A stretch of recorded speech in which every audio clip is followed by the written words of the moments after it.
Assalamualaikum warahmatullahi wabarakatuh. Alhamdulillahirrabbilalamin. Wassalatu wassalamu ala sayyidil mursalin sayyidina wa maulana Muhammadin wa ala alihi wa sahbihi ajma'in, amma ba'du. Yang kami banggakan para peserta Zoomiyah kegiatan kali ini, yaitu bimbingan perkawinan secara online. Wah, ini sangat fantastis sekali, sangat online. Karena biasanya untuk pelaksanaan bimbingan ini dilaksanakan secara tatap muka, namun kita bertemu secara online. Mudah-mudahan tidak mengurangi rasa kita dalam bertemu bertatap muka walau secara online. Kami hanya sebatas memberikan fasilitasi kepada para peserta bimbing secara online ini, dan mudah-mudahan kalian semuanya sebagai peserta akan menerima apa yang akan kami berikan fasilitasi. Puji syukur alhamdulillah, pada kesempatan kali ini kita masih diberi kenikmatan oleh Allah Subhanahu wa taala. Salah satunya adalah nikmat kesehatan. Karena di masa-masa seperti ini kita akan sangat menjadi tetap berkarya, tetap bekerja, sehat, karena di tengah-tengah masa pandemi ini, dan mudah-mudahan kita akan selalu mendapatkan lindungan dari Allah Subhanahu wa taala. Shalawat dan salam mari kita aturkan kepada beliau junjungan kita Nabi Muhammad SAW, para keluarganya, para sahabatnya, dan tentunya kita berharap mendapatkan syafaat dari beliau. Apa kabar para peserta bimbing secara online ini? Keadaannya baik, sehat, alhamdulillah. Kita pun di sini berharap juga sehat. Mohon didoakan selalu sehat, senantiasa menjalankan tugas-tugas kita sehari-hari, dan mudah-mudahan kita semuanya tetap mendapatkan kesehatan, sehat walafiat. Dan tentunya para peserta ini adalah calon peserta Zoomiyah bimbing ini adalah calon pengantin. Kalau kita tarik ke belakang, yang nama calon itu berbagai versi ada, dan yang namanya calon itu akan memberikan yang terbaik kepada pasangannya atau kepada konsumennya, kliennya, memberikan yang terbaik, memberikan layanan, memberikan sumbangsihnya yang terbaik. Dan mudah-mudahan dalam memberikan yang terbaik ini, janji-janji yang terbaik ini bisa direalisasikan nanti dalam kehidupan rumah tangga. Artinya karena kita sudah berjanji kepada pasangannya masing-masing, nanti janji-janji itu harus dituangkan dalam kehidupan rumah tangga. Janji akan hidup setia, janji akan saling menyayangi, janji akan mencintai, janji untuk bisa membuat sebuah keluarga yang sakinah, mawaddah, warahmah. Janji untuk bisa meneruskan generasi yang berkualitas, generasi yang bermanfaat bagi kita, bagi nusa bangsa, dan tentunya menjadi anak yang soleh-solehah. Itulah janji-janji kita sebelum kita mengarungi kehidupan berumah tangga. Namun pada kesempatan kali ini akan kami singkat materi yang akan kami sampaikan, yang akan kami fasilitasi berkaitan dengan kehidupan berumah tangga. Karena kita sering mendengarkan kata-kata sakinah, mawaddah, warahmah, kan itu sebuah menjadi keinginan luhur pasangan suami istri manakala nanti berumah tangga harus menjadi keluarga yang sakinah, mawaddah, warahmah. Artinya misteri sakinah, mawaddah, warahmah itu seperti apa, sehingga perlu kita pahami bersama. Dalam kehidupan berumah tangga mesti ada target ataupun semacam time schedule ataupun janji ataupun semacam target ya, semacam target yang harus kita sampaikan. Baik para peserta Binwin online yang berbahagia, untuk mengawali materi kali ini, mari kita buka dengan membaca basmalah bersama-sama. Bismillahirrahmanirrahim. Baik para peserta yang berbahagia, kita dalam menuju sebuah pernikahan itu tidak hanya sekedar mencari urusan bahagia gembira saja. Urusan pernikahan itu bukan urusan untuk memadukan dua hati yang berbeda, dan tidak hanya urusan suka dan gembira saja, tetapi ada beberapa hal yang harus dipersiapkan terlebih dahulu. Persiapan itu yang akan menuju sebuah keluarga yang sakinah mawaddah warahmah. Oleh karenanya, sekali lagi bahwa berumah tangga itu bukan urusan dua hati yang berbeda antara laki-laki dan seorang perempuan, tetapi pernikahan itu menyatukan dua keluarga. Kita dalam berumah tangga ataupun memilih pasangannya bukan hanya cinta kepada seseorang saja, kepada anaknya saja, tetapi harus cinta kepada orang tuanya. Kita suka kepada anaknya, kita juga harus suka kepada orang tuanya. Maka banyak faktor yang mendukung keberhasilan dalam berumah tangga. Baik para peserta yang berbahagia, agar sebuah pernikahan dapat menjadi pernikahan yang kokoh, kedua calon pengantin harus melakukan persiapan yang cermat dan matang. Cermat berarti keduanya memiliki pengetahuan untuk dapat mengantisipasi berbagai hal yang akan timbul dari pernikahan tersebut. Matang dalam arti keduanya bersedia berusaha bersama dalam menumbuhkan semangat, nyaman, rela, dan tanpa paksaan sama sekali dalam memasuki gerbang pernikahan. Persiapan yang harus kita ketahui bersama itu yang pertama adalah meluruskan niat terlebih dahulu. Kita dalam berumah tangga harus meluruskan niat. Itu dalam bahasa Indonesia kita sering langsung meluruskan niat ya. Tidak ada kata-kata membelokkan niat, membengkokkan niat, tetapi langsung meluruskan niat.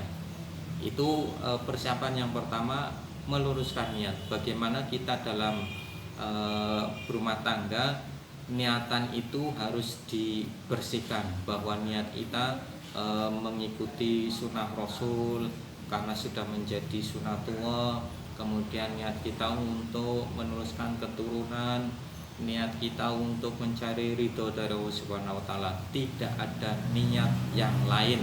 Ya, katakanlah niat supaya dikatakan cepat laku, kemudian ingin dipanggil ayah atau ingin dipanggil ibu, itu niat-niatan yang lain. Tetapi sejatinya bahwa kita berumah tangga itu niatnya adalah lillahi ta'ala. Itu niat yang harus diluruskan, bahwa segala sesuatunya harus berdasarkan niat sesuai dengan hadis Nabi yang sangat populer di pendengaran kita, yaitu innamal a'malu binniyat. Segala sesuatu pekerjaan itu berdasarkan, tergantung kepada niat. Itu yang pertama. Kemudian yang kedua, persiapan dalam berumah tangga itu adalah persetujuan kedua mempelai ya. Persetujuan ini nanti ketika panjenengan semuanya mendaftarkan kehendak nikahnya di kantor urusan agama kecamatan setempat ya. Kalau toh sekarang panjenengan semuanya berasal dari kecamatan Pemalang ya, nanti daftarnya di KUA Pemalang. Kemudian kalau toh ada yang berasal dari Moga, Randugong, nanti juga melangsungkan pendaftaran pernikahannya sesuai dengan KUA setempat. Apabila ingin menikah di KUA yang lain ya bisa-bisa saja dengan meminta rekomendasi dari KUA setempat menuju KUA yang akan ditempati untuk mendaftarkan pernikahan. Itu bisa-bisa saja hal administrasi. Persetujuan kedua belah mempelai ini ya kita tahu kalau zaman dahulu ada Siti Nurbaya, kemudian ada tokoh-tokoh yang lain dalam membangun rumah tangga itu dipaksa dijodohkan dan lain sebagainya. Tetapi mungkin saat ini semuanya sudah berubah. Ya toh ada satu dua yang karena dijodohkan oleh kiainya, oleh orang tuanya dan lain sebagainya, itu ada, tetapi tidak sedramatisir yang terjadi pada Siti Nurbaya. Kedua belah mempelai itu harus setuju untuk melangsungkan pernikahan, bahwa pernikahan ini tidak dipaksa, memaksa dan lain sebagainya. Dan di dalam persyaratan KUA itu ada hitam di atas putih bahwa persetujuan itu nanti tercatat dalam persyaratan itu. Nah ini harus ada saling persetujuan kedua belah pihak, calon suami, calon istri. Toh mustahil apabila pernikahan itu tanpa ada persetujuan kedua belah pihak. Itu harus ada persetujuan. Kemudian persiapan yang kedua ini kaitannya dengan perwalian. Ya, perwalian itu sangat menentukan sahnya sebuah pernikahan, sahnya sebuah ijab kabul. Perwalian di sini akan sangat mendorong sebuah persiapan. Maka bagi calon pengantin perempuan, walinya harus disiapkan, karena perwalian ini sangat berhubungan erat dengan keabsahan sebuah ijab kabul. Wali ini harus golongan yang sedarah itu ya, senasab dengan pengantin perempuan. Yang pertama itu adalah wali yang harus kita ketahui dari jalur yang pertama adalah ayah kandung. Itu menjadi wali dari seorang perempuan. Kalau tidak ada ayah itu nanti ditarik ke jalur atasnya, bisa kakek, bisa cangga, bisa wareng dan sebagainya. Tetapi untuk urutan yang simbah ke atas mustahil ada, karena tentunya mereka sudah berumur, sudah tua dan lain sebagainya, dan bahkan kebanyakan itu sudah meninggal dunia. Nah, kalau baris ke atas sudah tidak ada, maka ditarik ke baris ke bawah, yaitu wali dari jalur saudara laki-laki sekandung. Di sana juga ada yang seayah seibu, ada yang seayah itu dan sebagainya. Saudara laki-laki di sini bisa kakak, bisa adik, ya. Maka perwalian bisa digunakan dari jalur saudara laki-laki.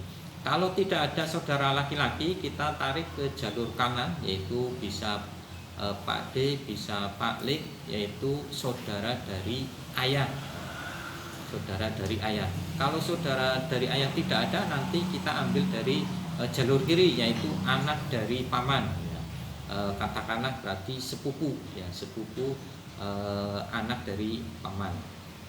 Sampai pada hal manakala calon pengantin sama sekali tidak punya wali, maka perwalian itu akan dihintil oleh kepala KUA dengan status wali hakim, ya, perwalian hakim. Jadi tenang, manakala ada calon pengantin yang tidak punya wali, negara akan menyiapkan wali menjadi wali hakim, menjadi wali bagi calon pengantin yang tidak mempunyai perwalian.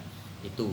Kemudian persiapan berikutnya yang perlu kita sama-sama kita ketahui itu diawali dengan khitbah, ya, atau katakanlah saat ini ya bisa lamaran, bisa tunangan dan sebagainya.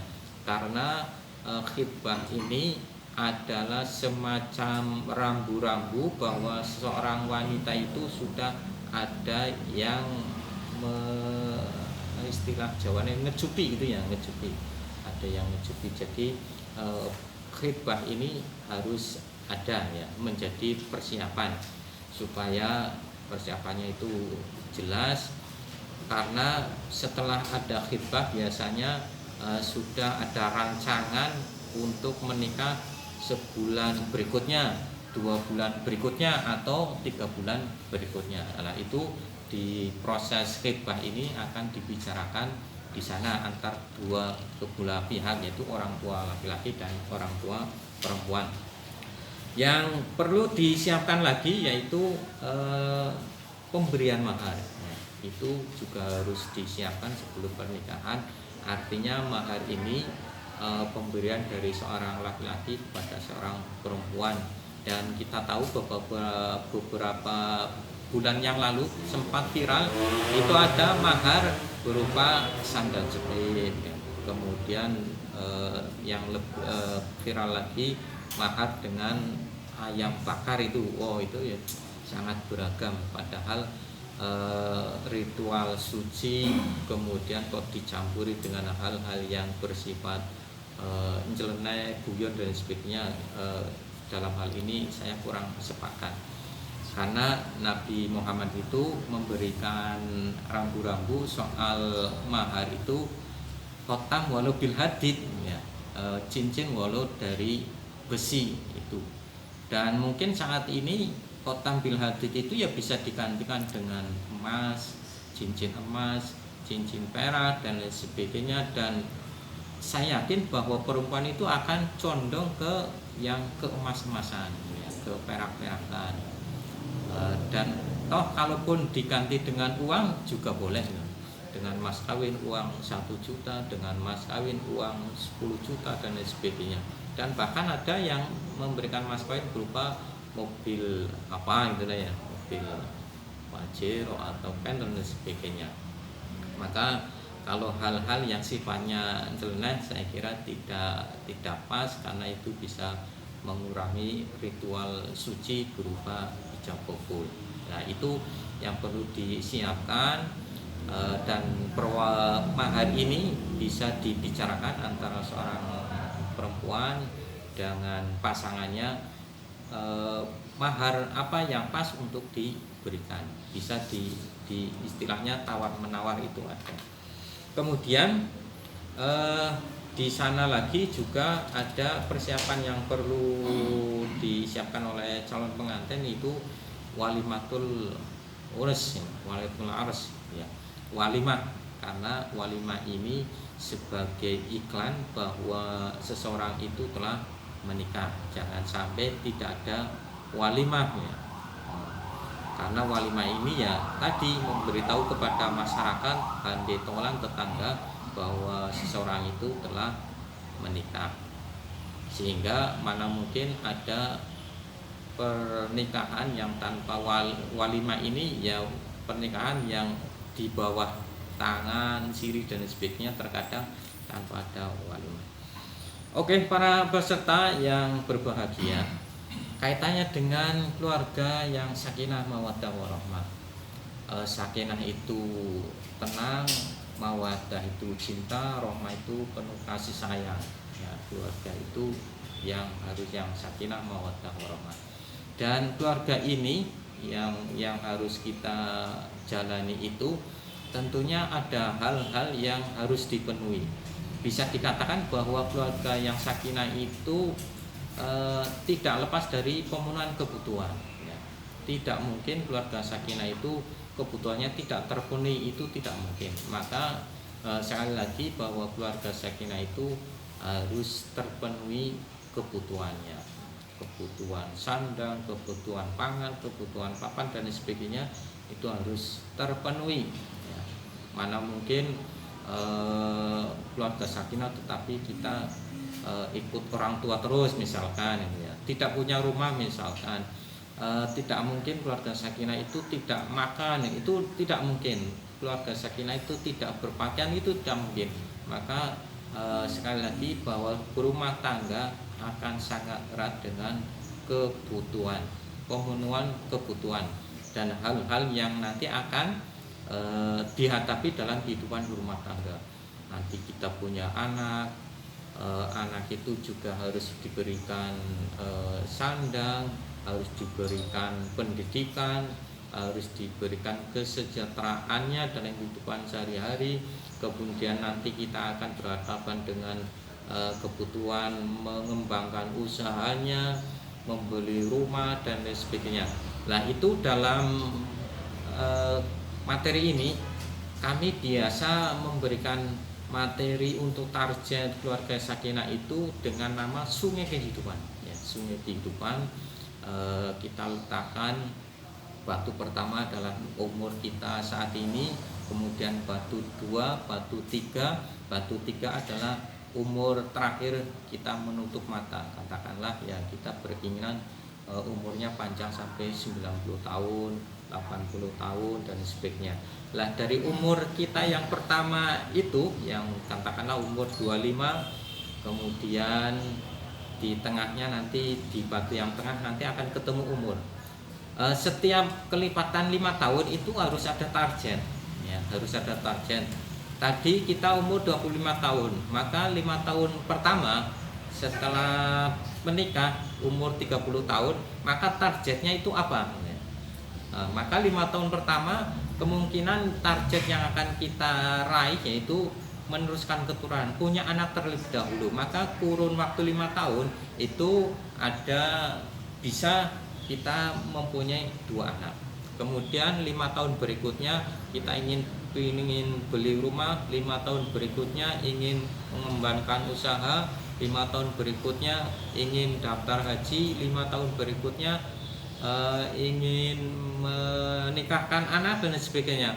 Maka titik berat dari penopang keluarga yang sakinah ini harus ada target yang harus dicapai, yang target yang paling mudah ataupun tidak terlalu cepat, tidak terlalu panjang itu ya kurun waktu 5 tahunan ya, 5 tahunan sampai akhir umur kita menutup mata ya. Mungkin di akhir-akhir masa usia kita yang lansia mungkin keinginannya adalah menikmati kehidupan di masa tua ataupun konsentrasi beribadat kepada Allah Subhanahu wa taala. Demikian para peserta yang berbahagia, bahwa berumah tangga itu